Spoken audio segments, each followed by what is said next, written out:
여러분 대하소설 토지 아시는지 모르겠는데요.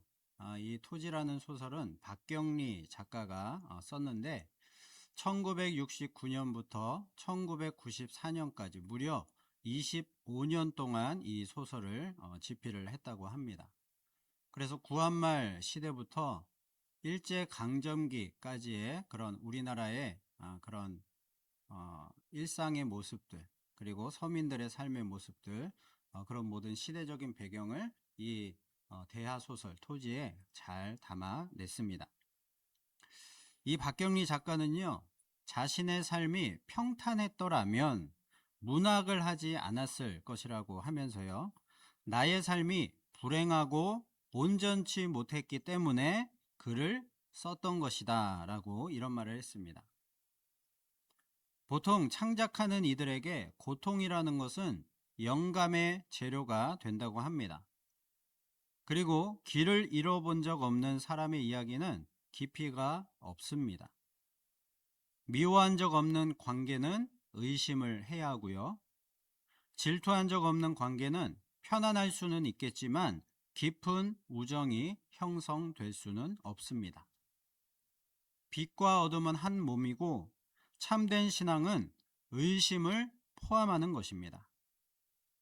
그런 점에서 오늘 고린도전서 13장의 주제인 사랑도요, 그 사랑, 숨겨진 이면에 담겨 있는 의미들을 알아야지만 참사랑이 무엇인지를 우리는 바르게 이해할 수가 있을 것입니다.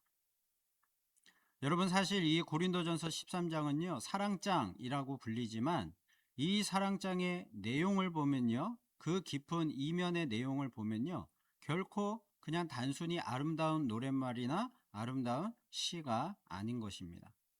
이 사랑장의 말씀은요, 본래 쓰여진 동기가 서로 치열하게 싸우고 내가 옳다고 우기면서 은사 자랑으로 분쟁과 혼돈에 빠져 있었던 이 고린도 교회를 향하여서 사도 바울이 정말로 가슴을 치면서 써 내려갔던 영적인 권면이자 책망의 말씀인 것입니다.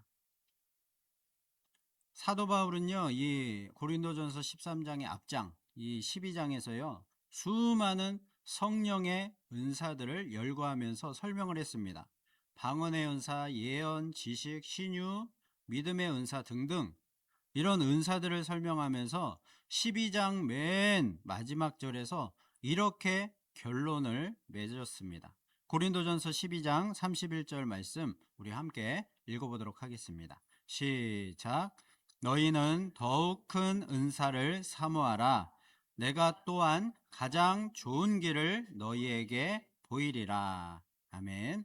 자, 이 말씀 바로 다음에 이어서 이제 사랑장이 시작이 되는 것이죠. 자, 그래서요, 많은 성도들이 이 바울이 말한 더욱 큰 은사가 무엇이냐라고 했을 때 그 다음에 바로 이어서 사랑이라는 말이 나오니까 이 더욱 큰 은사가 바로 사랑이다라고 오해를 많이 했습니다. 그런데 여러분, 사랑은요, 은사가 아닌 것입니다. 사랑은 모든 성도들이 다 갖추어야 할 필수적인 그런 덕목인 것입니다. 이것은 하나님이 특별한 사람에게 선물로 주신 그런 은사의 한 종류가 아니라는 것이죠. 여기서 말하는 더욱 큰 은사를 사모하라는 말은요, 12장에서 열거한 그 은사들의 사랑을 더해야지만, 그 은사들의 사랑이 있어야지만 비로소 진짜 은사, 더욱 큰 은사가 되니까 사랑이 있는 참된 은사를 사모하라는 뜻으로 말씀을 한 것입니다. 그래서 모든 것에 사랑을 더하는 가장 좋은 길을 보여주겠다라고 말하면서 이 사랑장을 바울이 시작하고 있는 것이죠. 여러분, 왜 바울이 은사 이야기를 하면서 갑자기 결국에는요, 이 사랑 이야기를 꺼낼 수밖에 없었을 거예요. 당시 고린도 교회는요, 은사를 신앙의 어떤 계급장, 그리고 우월감, 이런 수단으로 삼았기 때문이었습니다.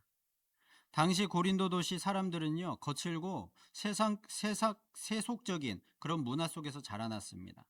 성공과 권력을 추구했고요, 그리고 남들보다 돋보이는 어떤 외적인 그런 능력을 최고의 가치로 치던 그런 사람들이었습니다. 그리고 각종 우상숭배가 만연해 있었습니다. 자, 이러한 세속적인 그 고린도 도시의 가치관들이요, 교회 안으로 고스란히 들어왔던 것이죠. 그래서요, 고린도 교회 일부 성도들이요, 이 성령의 은사라는 것을 내가 남들보다 얼마나 영적으로 대단한가, 얼마나 뛰어난가, 이것을 증명하는 어떤 신앙의 계급장으로 오해를 했던 것입니다. 특히 사람들의 눈과 귀를 사로잡는 그런 화려한 은사들, 방언이나 예언이나 지식의 은사, 이런 것들을 받은 사람들은요, 그렇지 못한 성도들을 향해서 나는 너보다 신령하다, 나는 너보다 뛰어나다, 능력이 많다라고 비교하면서 상대방을 무시하고 영적인 우월감을 뽐냈던 것이죠. 반면에 눈에 띄지 않는 은사를 가졌거나 이런 은사들이 겉으로 드러나지 않는 성도들은요, 열등감에 빠져서 결국에는 이 공동체가 분열이 되고 분쟁할 수밖에 없었던 것입니다. 여러분, 하나님이 우리에게 은사를 주시는 목적이 무엇입니까? 이 은사들을 자랑하라는 것입니까? 남에게 상처를 주라는 것입니까? 그것이 아니죠. 하나님이 은사를 주신 이유는요, 오직 교회의 유익을 위해서, 그리고 서로 사랑하고 서로 섬기는데 보탬이 되라고 이 은사를 선물로 주신 것인데, 고린도 교회는요, 그 은사들을 가지고 자기 과시용 도구로 전락을 시켜버린 것입니다. 당시 고린도 교회 성도들이 가장 열광하고 집착했던 은사는요, 다름 아닌 방언의 은사였습니다. 당시 고린도 지역에 팽배했던 이방 종교의 제사 의식에서는요, 신비로운 황홀경에 빠져서 알 수 없는 소리를 지르는 것이 최고의 어떤 영적인 경지로 여겨졌습니다. 그래서 신령한 은사에 집착을 했던 고린도 교회 일부 성도들이요, 그 이방 종교의 문화를 교회에 가지고 들어와서 이 방언의 은사를요, 이방 신전의 그런 황홀경처럼, 그런 영적 경지에 이른 것처럼 그렇게 오용하기 시작을 한 것이죠. 그래서 예배 시간에요, 아무런 질서도 없이 저마다 다 일어나서 방언을 큰 소리로 외쳐대는 그런 무분별한 일들이 발생을 했던 것입니다. 그러니까요, 처음 교회를 방문한 그런 초신자나 그리고 믿지 않는 사람들이 이 모습을 볼 때에는요, 교회 전체가 정신 나간 사람들의 집단이나 광란의 그런 이방 신전처럼 보였을 것입니다. 바울이 오늘 본문 처음에 사람의 방언과 천사의 말을 할지라도 사랑이 없으면 소리나는 구리와 울리는 꽹과리가 된다라고 말씀을 한 이유가 바로 여기에 있는 것이죠. 통역도 없고 그냥 무질서하게 성도들에게 아무 유익도 끼치지 못한 채로 자기 만족만을 위해서 소리만 지르는 그런 방언이라는 은사는요, 이방 신전에서 하는 시끄러운 공예이자 소음일 뿐이다라는 것이죠. 자, 그런데 가장 아이러니한 비극은요, 은사가 가장 풍성했던 이 고린도 교회가요, 그 당시에 가장 심하게 분열됐던 교회가 되었다는 점입니다. 그들은요, 은사를 주신 하나님께 집중하지를 않고요, 자신이 받은 은사의 종류와 그것을 전해준 지도자를 기준으로 파벌을 나누었습니다. 나는 방언을 하니까 나는 신령한 바울파다. 나는 지식이 많으니까 언변에 뛰어났던 나는 아볼로파다. 무슨 말이냐? 바울과 아볼로파가 왜 있느냐? 우리는 예수 그리스도로 구원을 받으니까 예수 그리스도파다. 이렇게 서로 분쟁하고 싸웠던 것입니다. 하나가 되어야 할 예수님의 몸된 교회가 성령이 주신 선물인 은사 때문에 오히려 파벌을 나누고 시기와 질투하고 분쟁으로 가득 차게 되었던 것이죠. 자, 그래서 바울은요, 이 은사 사용의 절대적인 기준이 무엇이냐, 그리고 가장 좋은 길이 무엇인가, 이 사랑으로 그것을 제시를 한 것이죠. 여러분, 우리가 요리할 때 어떠한 도구들이 필요합니까? 여러 가지 주방 도구들이 많이 필요할 것입니다. 자, 그 중에서도 여러 가지 조리 도구들이 필요하겠지만 그 중에서도 좋은 칼, 요리 재료들을 썰 수 있는 좋은 칼이 필수입니다. 여기에 세계 최고의 장인이 수개월 동안 정성을 들여 만든 수백만 원을 호가하는 최고급 명품 요리용 칼이 있다고 한번 상상을 해보십시오. 그 칼은 정말 단단하고 예리해서 어떠한 재료든 부드럽게 썰어내는 엄청난 능력을 가지고 있습니다. 자, 그런데 이 명품 칼이요, 요리사의 손에 들려있지 않고 만약 강도의 손에 들어가게 된다면 어떻게 되겠습니까? 그 최고급 명품 요리용 칼은요, 더 이상 맛있는 음식을 만들어내는 그런 도구가 아니고 사람을 다치게 하고 피 흘리게 만드는 끔찍한 흉기가 될 것입니다. 우리가 주님께 받은 은사도 마찬가지입니다. 하나님이 나에게 남들보다 뛰어난 언변의 은사를 주셨고, 사람들을 이끌어가는 리더십의 은사를 주셨고, 그리고 물질의 은사를 풍성하게 부어주셨습니다. 그 자체로는 너무나도 아름다운 하나님의 선물입니다. 하지만 내 마음에 십자가의 사랑, 즉 겸손과 섬김의 그 사랑이 빠져 있으면요, 그 대단한 은사들은요, 강도의 손에 들린 칼처럼 변해버리는 것이죠. 우리의 은사가 아무리 대단한 것일지라도 십자가의 그 사랑이 빠져 있다면 그것은 공동체를 살리는 도구가 아니라 내 영적 우월감을 채우고 타인에게 상처를 주는 흉기가 되고 마는 것입니다. 여러분, 우리의 은사의 가치는 오직 사랑이 결정한다라는 그 사실을 잊지 마시기를 바랍니다. 자, 그렇다면 구체적으로 사랑이 빠져 있는 은사는 어떤 모습을 띠게 되는가? 그 말씀이 오늘 본문 1절부터 3절까지 이렇게 소개되고 있습니다. 우리 1절부터 3절 말씀을 함께 천천히 읽어보도록 하겠습니다. 시작.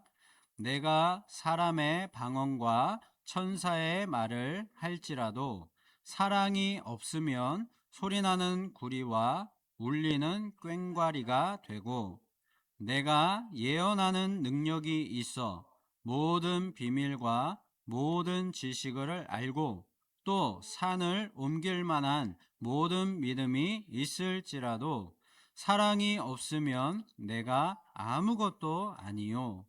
내가 내게 있는 모든 것으로 구제하고 또 내 몸을 불사르게 내줄지라도 사랑이 없으면 내게 아무 유익이 없느니라. 아멘.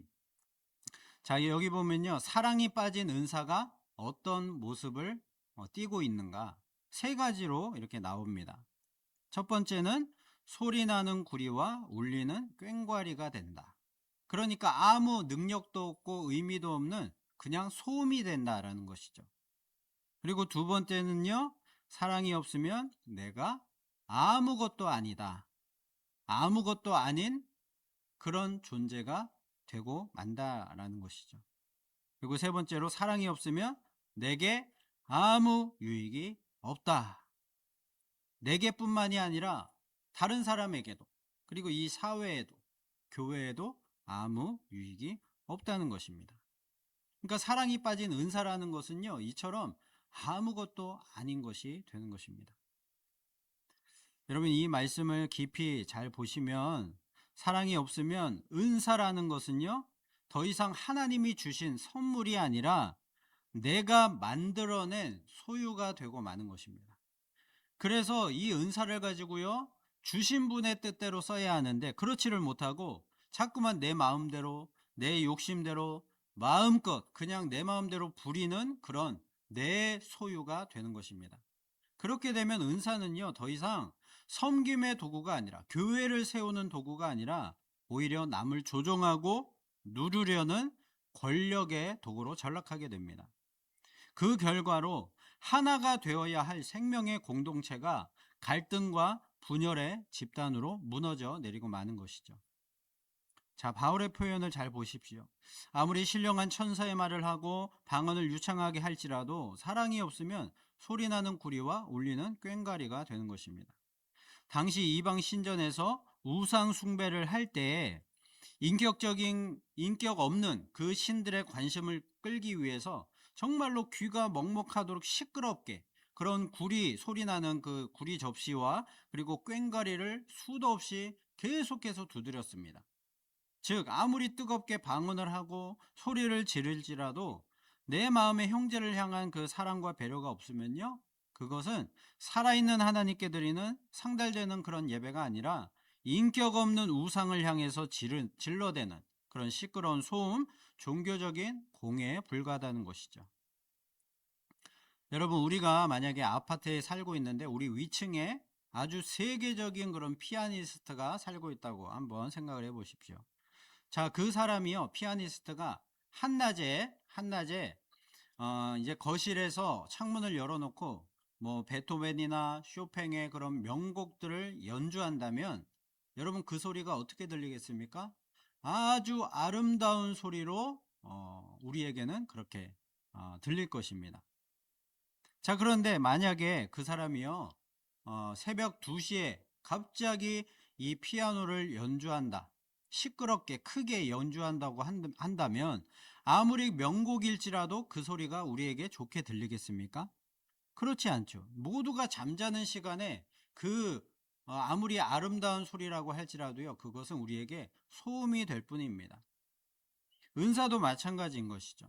아무리 좋은 천사 같은 말들을 하고 아무리 신령한 방언과 예언의 말들을 할지라도 그 말들 속에 상대방의 상황과 아픔을 배려하는 그런 사랑의 태도가 빠져 있다면요, 그것은 상대방에게 고통을 주는 소음이 될 뿐인 것입니다. 또한 우리가 모든 비밀을 알고 산을 옮길 만한 엄청난 믿음이 있을지라도, 이런 지식의 은사, 믿음의 은사가 있을지라도 사랑이 없으면 나의 그 모든 그런 능력들이 아무것도 아니라는 것입니다. 사랑이 없는 그 지식과 믿음으로는 나도 살지 못하고요, 교회도 살리지 못하는 것입니다. 아무런 한 영혼도 구원할 수가 없다는 것이죠. 그리고 심지어 3절을 보면요, 내 전 재산을 털어서 구제를 하고 그리고 내 몸을 불사르게 내어주는 그런 광기적인 헌신까지 등장을 하고 있습니다. 그러나 남을 위해 목숨을 바치는 그 순교의 자리까지 우리가 간다고 할지라도 그 동기가 하나님의 사랑이 아니라 내 의를 증명하려는 그런 명예욕이나 영웅주의라면 그것은요, 영적으로 아무 유익이 없는 돈 낭비고 몸만 상하는 헛수고에 불과하다라고 바울은 말하는 것이죠. 여러분, 얼마나 두려운 말씀입니까?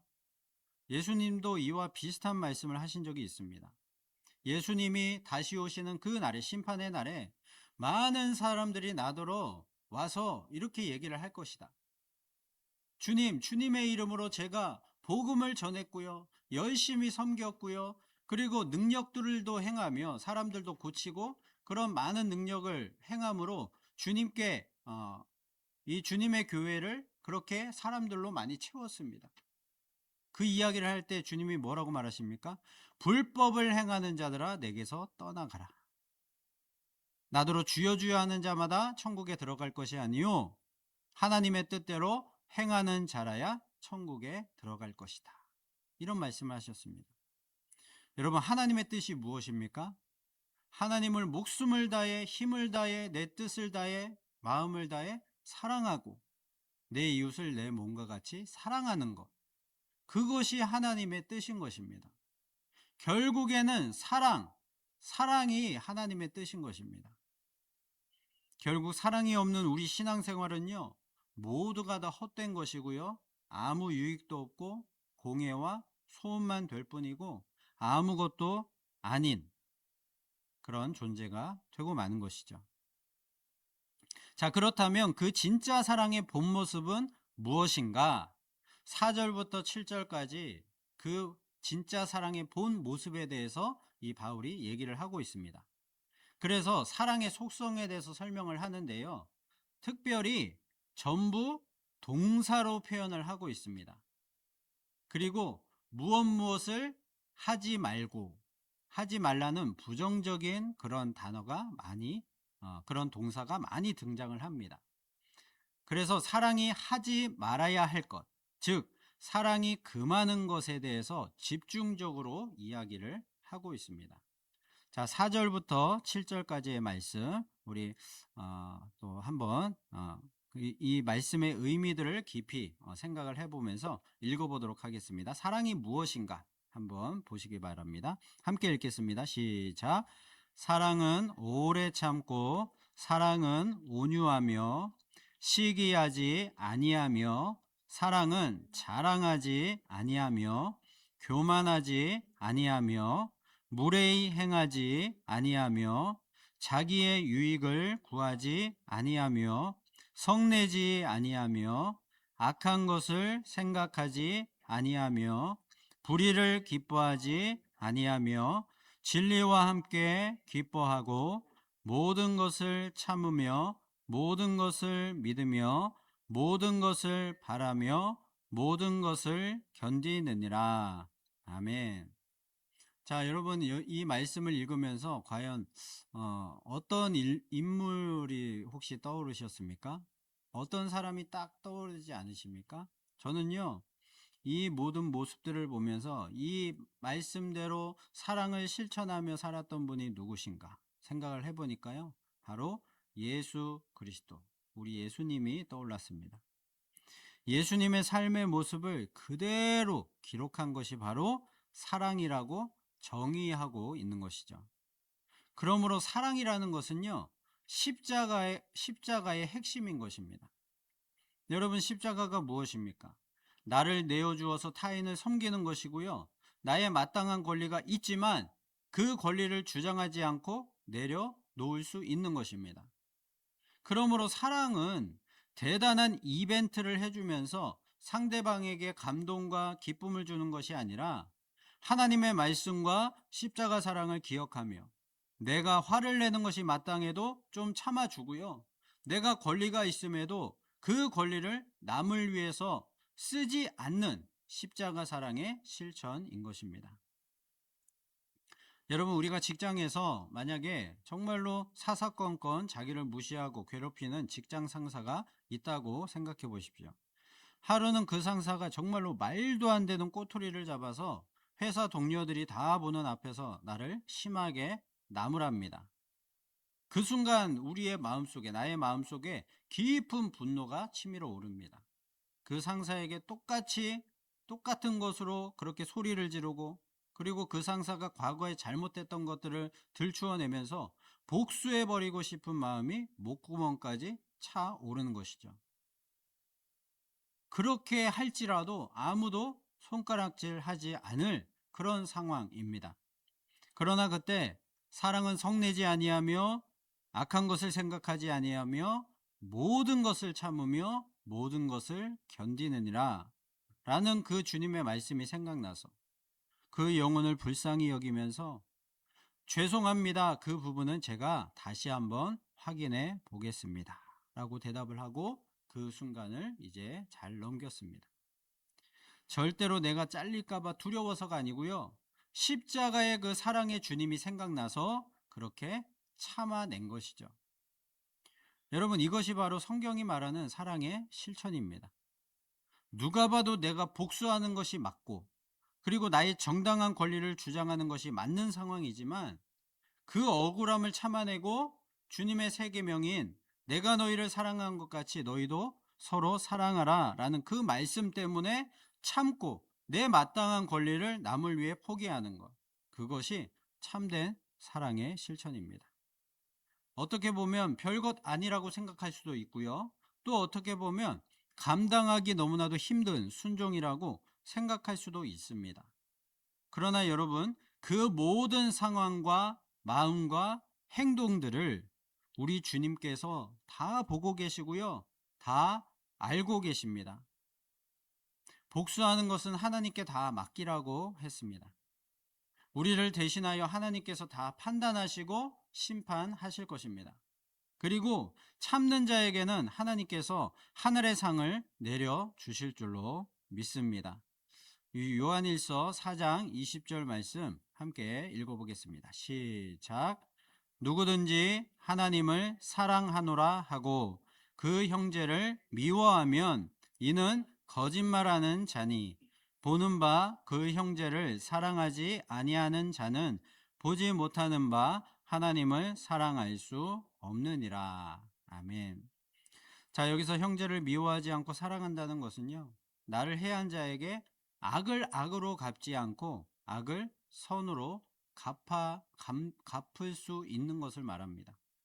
모든 복수와 심판은 주님께 맡기고요. 남이 잘 될 때 배 아파하는 그런 질투와 시기심, 그런 것들을 버리는 것입니다.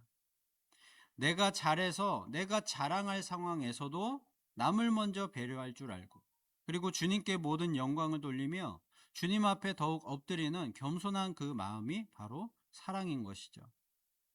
이 사랑이 우리에게 임하면 삶의 우선순위가 바뀝니다. 항상 나보다 남을 낮게 여깁니다. 남의 눈에 있는 티를 보기 전에 내 눈에 있는 들보를 보는 것이죠. 나의 이름 석자보다는 하나님의 이름을 앞세우게 됩니다.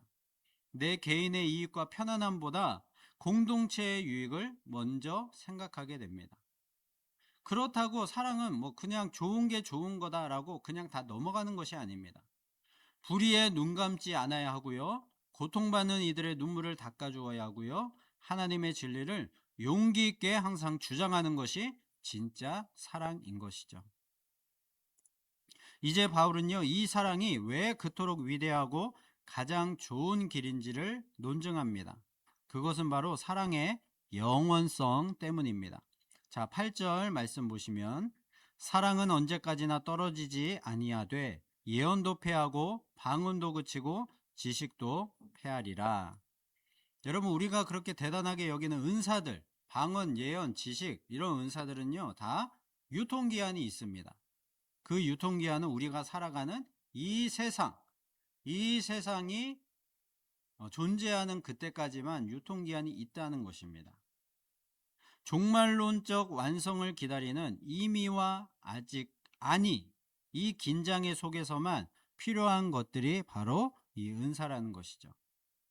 우리가 여전히 연약하고 지혜가 부족하니까 이 땅에서 교회의 연약함을 도우라고 주님이 선물로 주신 일시적인 도구가 바로 은사입니다. 우리가 장차 하나님 나라에 들어가면 하나님을 얼굴과 얼굴로 대하고 이렇게 대면을 하고 볼 텐데, 그때 무슨 예언의 은사가 필요하겠습니까? 그리고 하나님과 모든 성도들이 다 연합하여서 사랑 안에서 하나가 될 텐데, 이 방언의 은사라는 것이 무슨 소용이 있겠습니까? 하나님의 온전한 지식을 자연스럽게 그날에는 다 깨닫게 될 텐데, 이 땅에서의 지식 자랑이 무슨 소용이 있겠습니까? 거울을 보는 것처럼 희미하던 것들이 그날에는 주님께서 나를 아신 것 같이 내가 온전히 알게 될 것입니다. 그러므로 은사는 주님이 다시 오시는 마지막 날에 그 기능이 다하여 폐기되는 것이죠. 그러나 사랑은 언제까지나 떨어지지 않습니다. 왜냐하면 사랑은 은사가 아니라 그 자체로 영원하신 삼위일체 하나님의 본질이기 때문입니다. 천국에 가도 영원한 하나님의 나라에서도 결코 사라지지 않고 영원히 지속되는 유일한 삶의 방식이 바로 사랑인 것이죠. 우리가 천국에 가져갈 수 있는 유일한 자산은요, 은사나 어떤 능력이 아니라 오직 사랑뿐입니다. 그러므로 저와 여러분은 이 땅에서 은사 자랑하느라 시간 낭비하지 말고 영원히 남을 하나님의 성품, 그 위대한 사랑을 날마다 실천하며 살아갈 수 있기를 예수님의 이름으로 축복합니다. 말씀을 맺겠습니다. 오늘 본문의 마지막 13절은요, 우리 신앙생활의 가장 위대한 핵심을 선포하고 있습니다. 13절 보시면 함께 읽어보겠습니다. 시작. 그런즉 믿음, 소망, 사랑, 이 세 가지는 항상 있을 것인데 그 중에 제일은 사랑이라. 아멘. 여러분, 믿음, 소망, 사랑, 이 세 가지가 항상 있을 것인데 왜 그 중에 사랑이 제일일까요? 이유는요, 간단합니다. 믿음과 소망이라는 것은요, 피조물인 우리가 하나님을, 창조주 하나님을 의존하는 방식입니다. 그렇지만 사랑이라는 것은요, 하나님 자신의 존재 방식이자 하나님의 본성 그 자체이기 때문에 사랑이 가장 제일이 되는 것이죠. 성경 어디를 봐도요, 하나님은 뭐 믿음이시다, 하나님은 소망이시다 이런 말은 없습니다. 하나님은 사랑이시다. 그렇기 때문에 우리가 그 사랑 안에 거해야만 한다라고 가르치고 있습니다. 요한일서 4장 16절 말씀 함께 읽어보겠습니다. 시작. 하나님이 우리를 사랑하시는 사랑을 우리가 알고 믿었노니 하나님은 사랑이시라. 사랑 안에 거하는 자는 하나님 안에 거하고 하나님도 그의 안에 거하시느니라. 아멘. 여러분, 우리가 하나님의 그 사랑을 알고 하나님을 믿고 의지하며 나아갈 때 우리는 그 사랑 안에 거하게 되는 것입니다. 하나님도 우리 안에 거하시고 우리도 하나님 안에 거하는 이런 완벽한 연합의 상태가 되는 것이죠. 이 연합이 이루어져야만 우리는 하나님 나라에서 영생을 누릴 수가 있게 되는 것입니다. 그러므로 사랑하는 성도 여러분, 내가 방언을 얼마나 유창하게 잘하느냐, 얼마나 대단한 예언과 믿음의 은사를 가지고 있느냐, 내가 그리고 높은 직분을 받아서 얼마나 교회 일을 많이 하느냐, 그것은 별로 중요한 일이 아닙니다. 내가 받은 은사를 행함에 있어서 그 삶의 행동들에 과연 십자가의 사랑이 있는가, 내 삶을 통해서 하나님의 그 사랑이 흘러가고 있는가, 결국 우리 안에 십자가의 사랑이 있는가 하는 것이 중요한 것입니다. 이 사랑이 없으면요, 우리는 아무것도 아닌 것이죠. 사랑은 모든 은사를 초월하여 우리가 영원토록 걸어가야 할 가장 위대한 길임을 여러분 잊지 마시기를 바랍니다. 이 영원하고 위대한 사랑의 길을 끝까지 믿음으로 묵묵히 그 끝까지 걸어가므로 우리의 가정과 교회를 생명과 사랑의 공동체로 만들어가는, 변화시켜가는 저와 여러분 다 되실 수 있기를 예수 그리스도의 이름으로 축원합니다.